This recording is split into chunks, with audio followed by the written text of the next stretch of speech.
Can I help you, Aegis? What is the significance of these objects steeped in memories? Nemes. I have reread every word that I have on them. Pages that have remained unintelligible to this day. These echoes go back to the beginning of time, to that fateful day in ancient Greece when some dark magician took it into his head to bind a soul to an inanimate object. You see, Aegis, there is nothing more diabolical, nothing more unnatural than this sorcery. The soul is the very essence of the divine. It refuses to submit to such an abomination and resists, eventually breaking. The earliest necromancers whose works have survived through the centuries all describe the same phenomenon. When a soul is fragmented, 3 shards of memory are torn from its consciousness and take shelter in 3 objects that the victim held dear. It's as if these memories wish to remain bound to the mortal who had held them until then. I found this notebook written in Latin. Indeed. Medieval Latin, to be precise.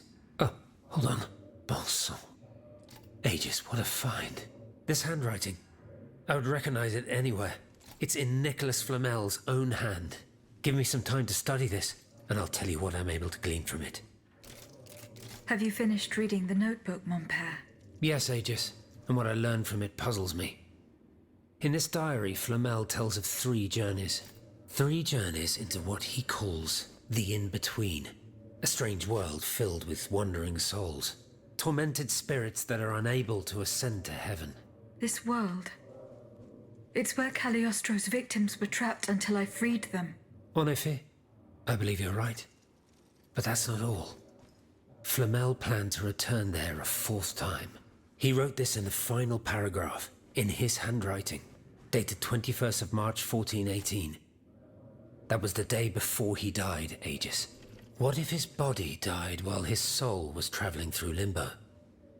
What if he were trapped, a prisoner in this purgatory? Aegis, because of your unique nature, we have an incredible opportunity. What do you mean, mon père? If the soul that animates you has been bound to the automaton that serves as its vessel, then it can be separated from it too. And if this were the case, the soul would travel to purgatory, where Cagliostro entraps the souls of his victims. Hold on. Are you trying to convince me to go and find Nicholas Flamel? I'm offering you a chance to speak to the man who discovered the Philosopher's Stone. Surely you won't pass it up. Assuming I agree to venture into purgatory, do I even have a chance of finding him there? Certainly. According to this journal, the soul flies to the zenith of the place where it left the body of the deceased. Or that of the pilgrim, in this case. If Flamel's soul is trapped in purgatory, as we've guessed, you'll need to go to the house where he drew his dying breath. Is it still standing? Of course. It's on Rue de Montmorency, in the quartier de l'Hôtel de Ville. You can get there via the cemetery of the Église Saint-Jacques. And how do you plan to free my spirit from this automat? We would simply need to break the bond between them. To do this, we would need to stop your machinery. For a short time, of course. We don't want to lose you, ma chère. As for the rest, it will be a question of mechanics, chemistry, or electric currents, or something or other. Therein lies the problem. This is far beyond my comprehension. But it is fascinating, isn't it? Perhaps Monsieur Bailly and Monsieur Lavoisier could shed some light on the matter. Goodbye, mon père.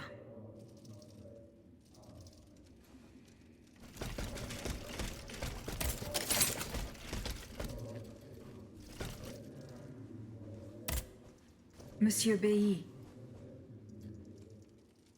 I found this box with astronomical symbols on it. I believe it belongs to Vaucanson's daughter. Athenais' secret box. I built it with my own hands. It was my gift to her on her 15th birthday. I wasn't able to open it. Naturellement. Athenais and I are the only ones who know how. Allow me. You must arrange the planets the way they were aligned on the day of Athenais' birth. Voila, like this. What's this locket? Athenais is always wearing this. It contains a portrait of her late mother. She said it was her most cherished possession in all the world. To think, the poor child never knew her own mother.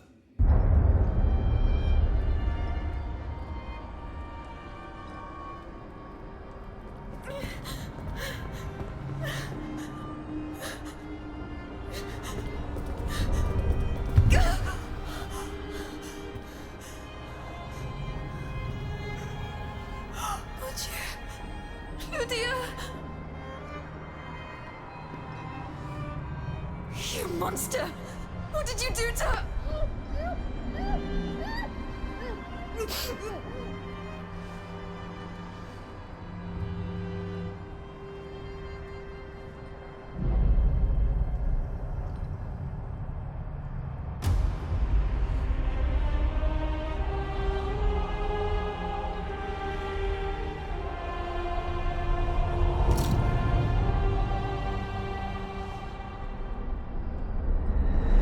Good God. Ludia, what happened? You froze the moment you touched the locket. I thought I'd lost you. I saw her. Athénaïs de Vaucanson. The Comte de Cagliostro has her. Mon Dieu. It is just as I feared. He bound her spirit to an automat. Please, say no more. Athénaïs. It is her spirit that animates you, is it not? Yes. I believe so. Seigneur, quelle abomination. It is vital that you go and find Athénaïs as soon as possible. She is right in front of you. I am Athénaïs. Alas, I fear that is not entirely accurate. You know nothing of Athénaïs, Ludia. Nothing of her past, her joys, her suffering. Nothing of her love for her father. You are but the vessel that harbors the poor child's soul. Where can I find Athénaïs' body? God only knows. Although I assume that the Comte de Cagliostro is taking pains to keep her alive, this is certainly the only way to keep her spirit alive in you. The only way to free her is to find her body. Why was Eugène de Vaucanson imprisoned in the Bastille? Once he discovered the king's true intentions, he refused to continue cooperating with him. He refused to use his talents to create this abominable army. But the king didn't take kindly to his resignation. Eugène did manage to get a letter to me just before he was arrested. Here, take it.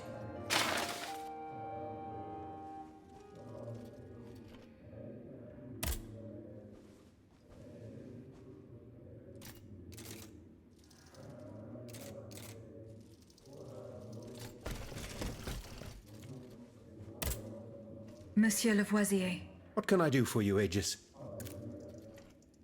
the clues I found at the warehouse suggest that the gunpowder was moved to the Bastille. Diable.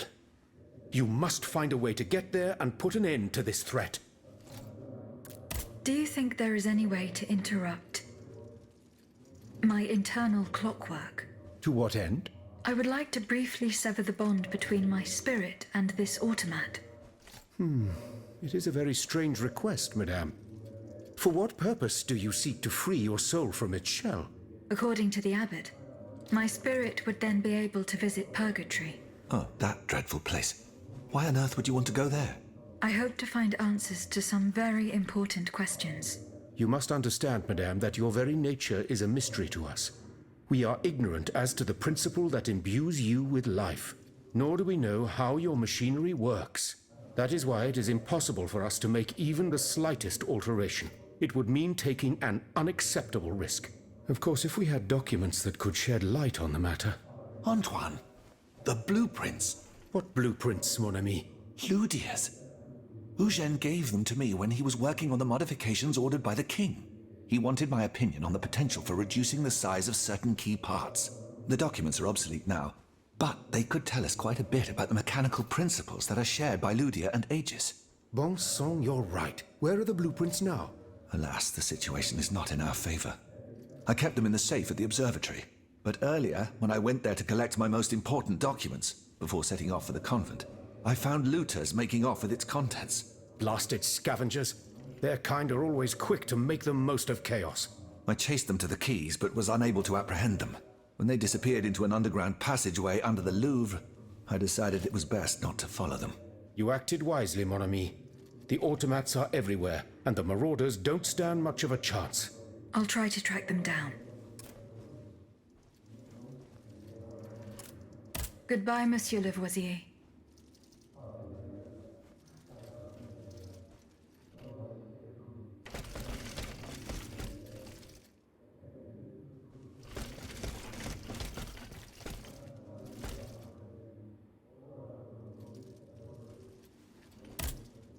Monsieur de Mirabeau,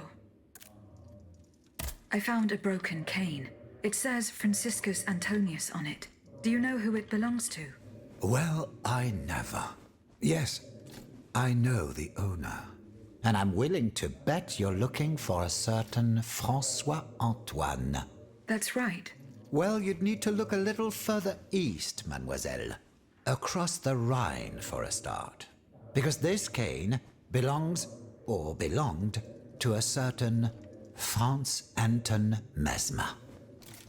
Mesmer, the prince of charlatans. Good heavens, it's been a long time since I've heard his name. 5 years to be exact since your learned commission denounced his theories. It wasn't long after that when he disappeared. Can you tell me more about Mesmer? He was a mystical healer who was once popular with the upper class. I myself attended several of his sessions. You mentioned a commission. The king did not look kindly on the healer's popularity within the court. This led him to appoint a commission from the Royal Academy of Sciences. An institution to which Monsieur Bailly and I have the honor to belong. We were asked to investigate his alleged powers. The experiments that we performed allowed us to determine that Monsieur Mesmer's activities were pure charlatanism, a conclusion that destroyed his successful career the moment it was published. But there was something, Sylvain. A tiny flow of energy that my devices were able to measure. My dear colleague, must I remind you again that we were never able to reproduce your observations? It was obviously a momentary failure of your equipment. Perhaps. I'd like to be sure of it. When and how did Monsieur Mesmer disappear? The denunciation of his techniques was the start of a long descent into hell for Monsieur Mesmer. He was abandoned by his clients and resumed his research in virtual secrecy. I think he was hoping to perfect his so-called science and restore his reputation with the Academy.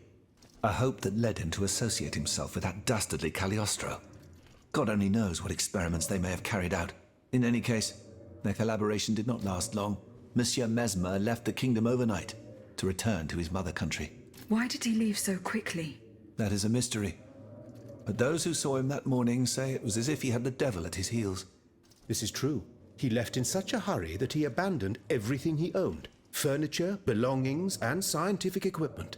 And it seems that Cagliostro has inherited this treasure. Is that so?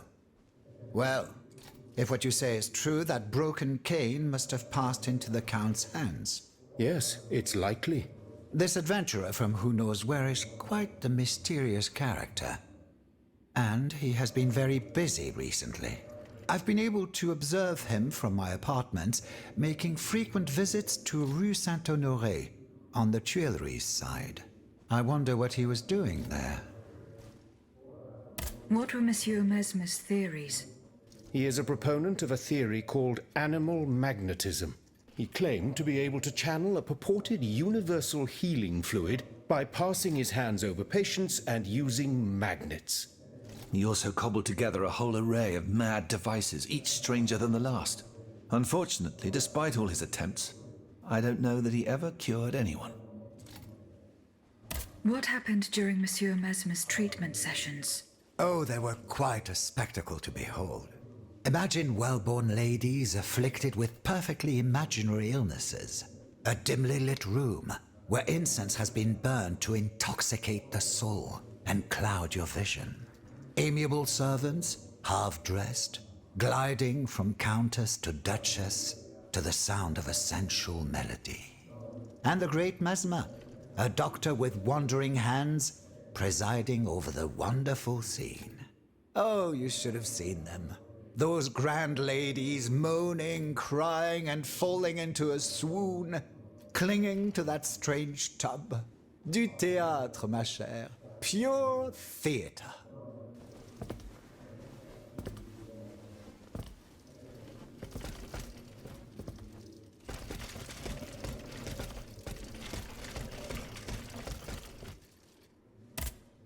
Monsieur le Marquis, I'm listening, Aegis. the bonds are in my possession. And to whom do you intend to give them? I have decided to use these bonds to support your cause. I implore you to put them to good use. I swear it to you. You made the right choice, Dancer. Only professional soldiers and well-trained conscripts stand a chance of winning back the kingdom.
boss. It hurts. It hurts. Steel yourself, Claude. Just be thankful you got out alive. I'm still in pretty bad shape. Et pourquoi? Don't you think it was worth it? This tunnel is a gold mine. With what we've managed to gather, we'll be sick.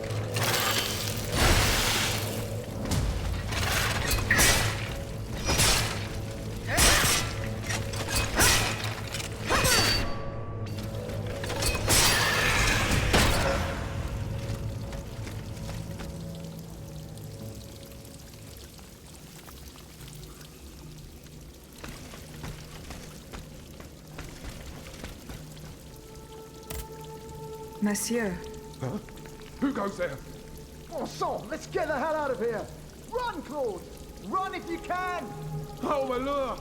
I told you we'd get caught.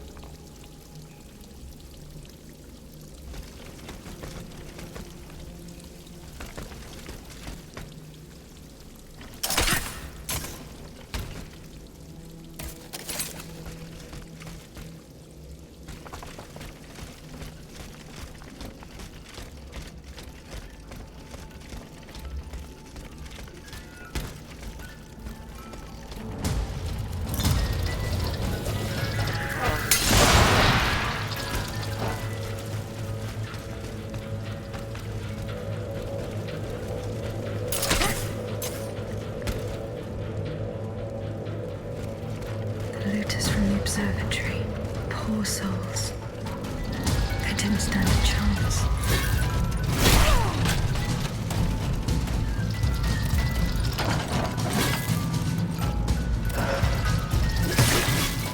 Luteus blueprints. Fortunately, they're in perfect condition. Monsieur Denis will be delighted.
Monsieur B. Here are the blueprints you asked for. Good heavens. You found them. Your thieves were not able to profit much from their theft. They met with an unfortunate end. Oh, the poor souls. Their crimes did not deserve such a permanent ending. Certainly, certainly. Let us look at these documents now, if you will. No, Antoine, the F-wheel is not part of the cog that transfers the driving force to the escapement. Diable, you're right. It's driven by the B-wheel, and its axis is on the shaft that's visible at this point. Precisely. In fact, the shaft sits between the conical bearing and the small groove here. See? True. It's decided then. All we would have to do is separate these two plates to disable the entire thing. And to put them back in place at the agreed time to start the machine again. You will not be able to assist me. I have to do it alone. Half a league away. You must be joking. By no means. You'll have to find another solution. Unfortunately, madame, you're asking us to do the impossible. Oh, ça, par exemple. Once your spirit is untethered from this automat, it will be impossible for you to start the machine up again. Hold on, my dear Antoine. Is this device in Figure 4? Is it still in place? Yes, it is. What of it? Bon sang. It's a timer. It's primitive, true, but fully functional. The dial has marks from 1 to 15. Probably minutes. It was to allow Eugène to plan the duration of Ludia's dances in advance. Oh, I see. And by reversing the position of this peg in the center, we could instead turn it into a period of inactivity. Nous y sommes, mon ami. Fantastic. Will Aegis be able to operate this device herself? We'll make it easier for her. All you have to do is put a bolt there that she can remove when the time is right. Yes, a small iron rod will suffice. We won't have any trouble finding something that will do. When the timer dial reaches 0, the automat will come back to life. However, given the dial's fragility, we will probably get only one chance to try this. Are you sure that the bond between my soul and this machine will be re-established? Ma foi, I admit that we can't be sure of this. What do you say, mon père? Don't be afraid, Aegis. Unless I've been wrong from the beginning, your soul will seek refuge in the only body it has available to it in this world. Well then, shall we start the preparations? Let's begin. My fate is in your hands, monsieur. Voila. Everything is in place. When it's time, just pull on this metal loop to start the timer. Remember, you will have 15 minutes and no more before your spirit returns to your body. We wish you good luck, madame. Remember, to get to Rue de Montmorency, you're best going through the cemetery behind the Église Saint-Jacques in the Quartier de l'Hôtel de Ville. Here is the key to the gate. Our prayers are with you, my child.